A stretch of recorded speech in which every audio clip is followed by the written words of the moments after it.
Hi, Dave Evans here from Hopmeier, Evans and Gage Insurance, where the wrong coverage is never a bargain.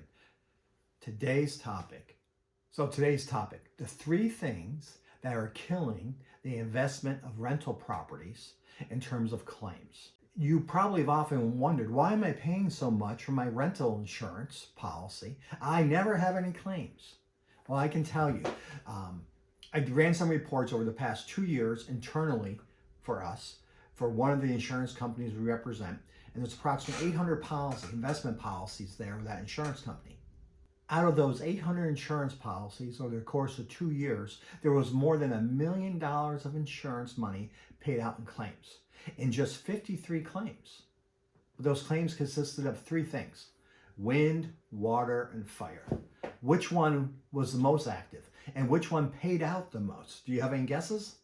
So the one with 30% of all the claim activity was water claims. Water from a leaky roof, water claims from a tree falling on this roof of the rental unit causing water to leak, water backup underneath the eaves, which is typically minor, and the largest water claim was a $75,000 water claim from a hot water heater that was old, exploded, or rusted out from the bottom, and caused $73,000 of water damage as it ran down the interior, inside, damaging units of the house. Lesson there: replace your water heaters before they fail. Absolutely. Have drain pans underneath your water heaters for any water heaters above the basement level. Drain pans, they sit underneath the water heater, they drain outside. It's a little safety precaution. It's not perfect, but it's a little bit better than nothing. And replace your water heater before they fail. If they're 13 years old, guess what? You should replace them. The max you're going to get is 15 years, and then if you go pushing for 16 years, you could get a claim. And you don't want claims. You don't want damages. So be proactive. Trim the trees around your roof to avoid those large branches falling on the house and causing water leaks, and replace your water heaters before. The second most active claim is, any guesses? So representing 22% of all the claims for over 2 years were wind claims. Again, the same precautions are having double duty there. If you trim the trees around the structure, you're going to have less wind claims as well. Take down those squirrely looking trees that probably are dead. Take down any large limbs overhanging or close to the structure. You want to do this through your investment properties on a reoccurring basis, as well as your own residence. You don't want those large things crashing into your home. So be proactive there, and a lot of that wind damage will go away. The largest wind claim we had was $122,000, and that was on a larger warehouse type building where the rubberized roof actually got peeled off with some high winds.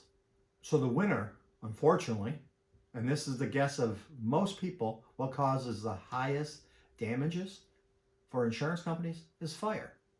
Fire only represented 11% of the claims, but it paid out in claims dollars over 55% of all claims dollars paid. So over a 2-year period, there was a little over $500,000 paid out on 11 claims, 11% of the claims due to fire. And a very common cause of the fires are kitchen appliances or kitchen cooking, grease fires, as well as some random off-the-wall claims, which unfortunately may get more common, are the rechargeable nickel cadmium batteries, the ion batteries, all those batteries, and specifically the recharging units that your tenants may be buying off eBay or off some other websites that are not certified and not original. They can overheat the battery and cause a fire. And we did have a large fire, $70,000 from that as well. So watch those. The best takeaway for that situation is make sure your tenants, all of them, have renter's insurance. Make it a requirement inside of your lease. They must maintain renter's insurance with a minimum of $300,000 liability that covers you if helps to cover you if their dog should bite somebody, if they cause a fire in your house, say that grease fire, or they put some cigarettes out in the trash can, what have you.